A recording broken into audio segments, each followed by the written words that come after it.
The Great Hall of the Kalahari Compact had weathered 4,000 years of diplomacy without a single walkout. Ambassador Voss Harrington intended to keep it that way, right up until the moment he stood up and didn't say a word. He simply turned and left. Behind him, 17 alien delegations sat in stunned silence as the human seat at the negotiating table sat empty for the first time in the 11 years since Earth had joined galactic society. The crisis had started 3 weeks earlier, when the Ithran Assembly demanded Earth surrender exclusive mining rights to the Kessler Belt, a resource-rich asteroid field humanity had spent a decade terraforming survey stations around. The Ithrans called it shared galactic heritage. Humanity called it home turf, and everyone in the compact knew it. Council Speaker Draith Solomon, a towering insectoid diplomat with 3 centuries of negotiation experience, had expected the usual dance, posturing, counteroffers, maybe a symbolic concession to save face. That was how negotiation worked. That was how it had always worked for every species that had ever sat at that table.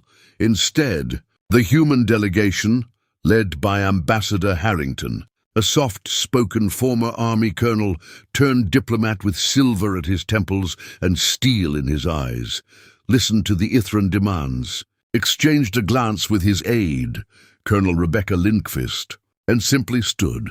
"We decline to negotiate," Harrington said. 4 words. Then he walked out. The doors sealed behind him with a sound like a verdict. Panic did not erupt immediately. It simmered.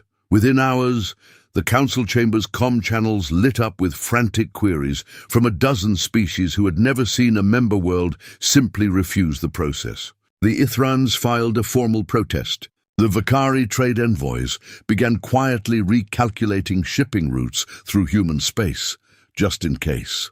The Grellan matriarchy, whose entire culture was built on ritualized negotiation lasting sometimes years, sent an emergency query to their homeworld. What does it mean when a species will not speak? Speaker Solomon convened an emergency session.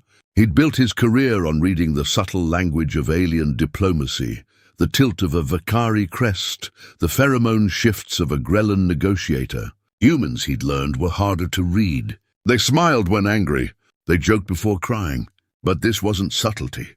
This was silence, and silence from humanity had never been tested.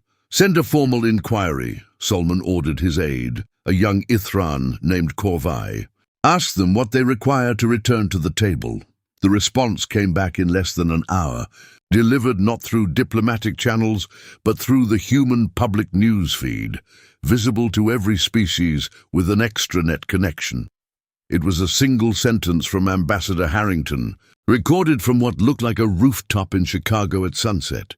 "You don't negotiate for what's already yours. You just keep it." Korvai, the young Ithran aide, was the one who finally understood what was happening, and it terrified him more than any threat could have. "They're not being emotional," he told Solomon, hands trembling slightly. "They're not posturing for leverage. They genuinely believe there's nothing to discuss. To them, this isn't a negotiation that failed. It's a negotiation that was never valid to begin with." Solomon's mandibles clicked, the Ithran equivalent of a frown.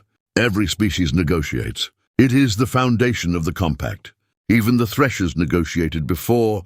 He stopped himself. "Before the Threshers had been quietly, unanimously excluded from the compact 3 centuries ago for refusing to acknowledge shared territorial law. It was ancient history. A cautionary tale told to hatchlings. Korvai's antennae flattened against his skull. "Sir, what if humanity isn't posturing to be excluded? What if they simply don't need us?" That was the sentence that turned a simmering panic into a full boil. Within a day, 3 compact member species had quietly reached out to human diplomatic channels, not through the council, but directly, ambassador to ambassador. They weren't asking Earth to reconsider the Kessler Belt. They were asking carefully, delicately, whether humanity intended to remain in the compact at all, because 11 years in, half the compact's supply chains ran through human shipping lanes. A third of the Compact's fastest medical advances in the last decade had come out of human research stations. And the quiet truth nobody liked to say aloud in the Great Hall was this: humanity hadn't needed the Council's protection in years. The Council had started needing humanity's cooperation. 4 days after Harrington walked out, the Ithran Assembly withdrew its demand for the Kessler Belt.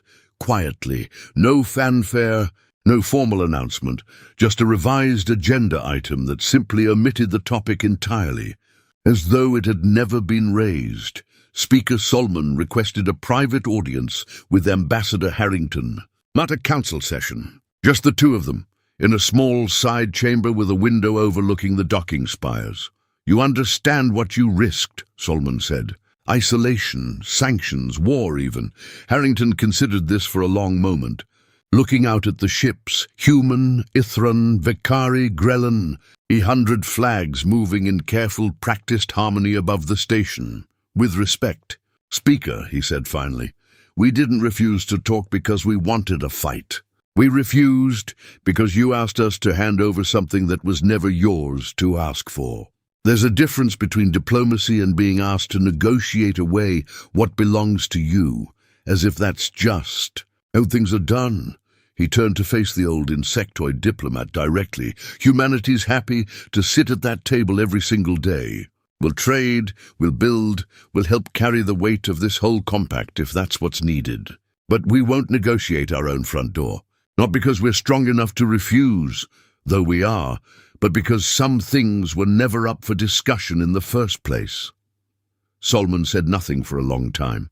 Outside, a human cargo hauler eased past the window, bound for the Kessler Belt, running lights blinking steady against the dark. "I believe," the speaker said at last, "the Council will remember this day for a very long time."